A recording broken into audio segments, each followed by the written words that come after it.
जयपुर से पूछते हैं, नमोस्तु महाराज जी, मैंने आपके प्रवचन में सुना था कि मंदिर मत जाओ पर कर्जा चुकाने जाना, और एक प्रवचन में सुना कि कुछ भी विपत्ति आए पर मंदिर रोज जाना।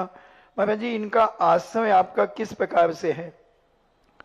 अब वो कर्जा कौन से प्रकार का था पहले बताओ। मेरे तो पता नहीं कितने प्रकार के कर्जे बोलता हूँ। मैं तो ये भी बोलता हूँ कि तुम कहीं यहाँ अभी आप लोग भोजन करके आए होगे ना भोजनालय में, जितने लोग भोजन करते हैं, ये भी कर्जा ही है। क्योंकि इन्होंने भोजनालय किस लिए रखा है कि ये शांति से प्रवचन सुने, जिज्ञासा सुने महाराज का, लेकिन वो तो सुना नहीं, भोजन करके चला गया तो वो कर्जा हो गया। महावीर जयंती पे भोजन रखा, आप जलूस में तो शामिल हुए ही नहीं, सीधे भोजन करने पहुंच गए, तो वो कर्जा हो गया। तो अब कर्जे की क्वालिटी बताओ किस प्रसंग में कहा था। और भगवान का दर्शन का इसलिए क्योंकि भगवान के दर्शन से ही तो कर्जा चुकेगा। पुण्य का बंद करोगे तभी तुम कर्जा चुकाने लायक हो जाओ। जब पुण्य ही नहीं लगेगा तो कर्जा क्या चुकाओगे। इसलिए मैं दान की इसलिए कहता हूँ कि कर्जा है तो भी, अब तुमने कहा कि महाराज जी हमारे यहाँ 10 करोड़ का कर्जा हो गया, 1 करोड़ का कर्जा हो गया। अब देखना आज के इसको कोड कर लेना तुम। अब 1 करोड़ का कर्जा हो गया ना तुम्हें, क्यों हो गया? XYZ। अब 10,000 का कर्जा और कर लो लोकोदय में दान देने का।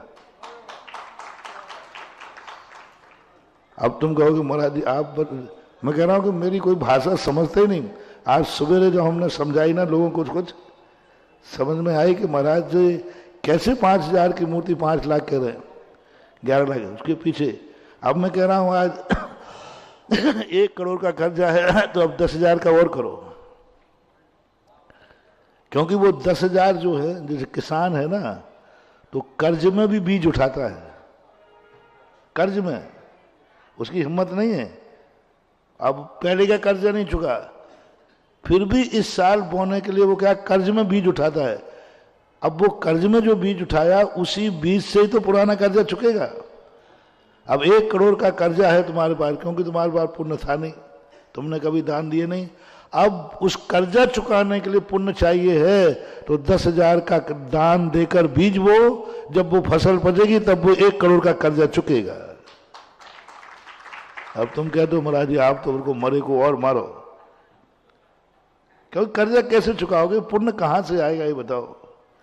पुण्य चाहिए है तो दान करना ही पड़ेगा, भिखारी क्यों ना हो, भिखारी क्यों ना हो, मजदूर क्यों ना हो, गरीबी दूर करना है, बिना दान के ना हुई है, ना हो रही और ना होगी। भिखारी है तो उसको 1 दाना दान दो, देना पड़ेगा, देना पड़ेगा, अन्यथा आएगी नहीं, अमीरी आएगी नहीं।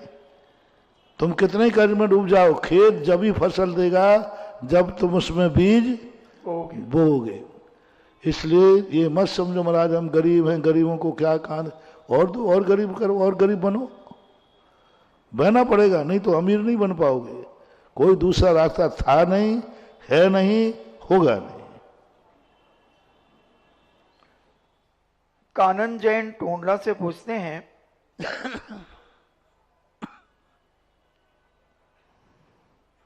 अनिल जैन ललितपुर से ये लोकोदय तीर्थ क्षेत्र, मैंने कहा ना तीर्थ नहीं बन रहा, इसके बहुत मल्टीपर्पज बहुत कारण है। ये अमीर बनने की खेती हो रही है, और जो अमीर बने हुए हैं उनके लिए, गरीबों से मैं कह रहा हूं, 2-3 दिन से कह रहा हूं, हर गरीब को कोई ना कोई निमित्त से, चाहे 1 फीट जमीन हो, चाहे 1 गज जमीन हो, चाहे 1/10 हो, कुछ ना कुछ दान देना है। गरीबों को अमीर बनाने के लिए खोला जा रहा है, और अमीरों को वे आज अमीर हैं, अगले भाव में भी अमीर बने रहे, इसलिए उनको खोला है। भगवान के लिए तो है ही नहीं, पक्का है। मैंने पहले कह दिया, मैं भगवान का कोई मुहिम नहीं हूं जो उनके पैसा इकट्ठा करता, बोले उनको जरूरत भी नहीं। वो भी कह रहे थे मुझे मुहिम की जरूरत भी नहीं। तो हम तो भक्तों के लिए कर रहे हैं कि जो अमीर हैं वे कल भी अमीर बने रहें, जो गरीब हैं वो यहाँ बीज बो करके कुछ अपनी गरीबी को निकाल सकें, इस हेतु से ही मात्र ये दान की व्यवस्थाएं जैन दर्शन में रखी गई हैं। इसको पैसा इकट्ठा करने का साधन मत मानो, खर्च करने का साधन मत मानो। जब कभी भी दान को खर्च में नहीं देना, खर्च में नहीं डालना, खर्च में नहीं समझना। खर्च में और दान में कितना अंतर है? खर्च जाया हुआ लौट के और दान गया हुआ बीज। खर्च में और बीज में दोनों में अंतर है। बीज मान करके कभी जब भी दान दो, बीज मान के ही देना, खर्च मान के नहीं देना। ये मानना कि ये मेरा बीज है, इसके बिना कोई दूसरा उपाय है ही नहीं। कितनी प्रयास करना। स्नेहा जैन पूछती हैं, नमस्ते महाराज जी, जब परिवार में घर में किसी का मरण हो जाता है तो सभी परिवार के लोग बोलते हैं कि 1 महीने तक या 15 दिन तक कहीं नहीं जाना चाहिए, तो क्या महाराज जी तीर्थ वंदना आदि को भी नहीं जाना चाहिए? आगम में तो ऐसा लिखा नहीं है, ये रूढ़ी परंपराएं। रूढ़ी परंपराओं का अर्थ है कि आगम में तो ऐसा कहीं लिखा नहीं है कि तुम 15 दिन कहीं नहीं जाओ। यहाँ तक भी नहीं लिखा कि 3 दिन भी कहीं मत जाओ। कहीं भी ऐसी बात नहीं है, ये परंपराएं हो गई। कोई मर जाता है तो लोग मंदिर ही जाना बंद कर दे। सूतक हट गया, पति मर गया तो अब पत्नी मंदिर करने नहीं जाएगी साहब। जाएगी तो सवेरे जब अंधेरे में जाएगी, कोई देख नहीं ले। ये क्या परंपरा है? ऐसा नहीं है। सूतक के अलावा आप कहीं भी जा सकते हो और सूतक में भी मर्यादित होकर के आप धर्म कर सकते हो।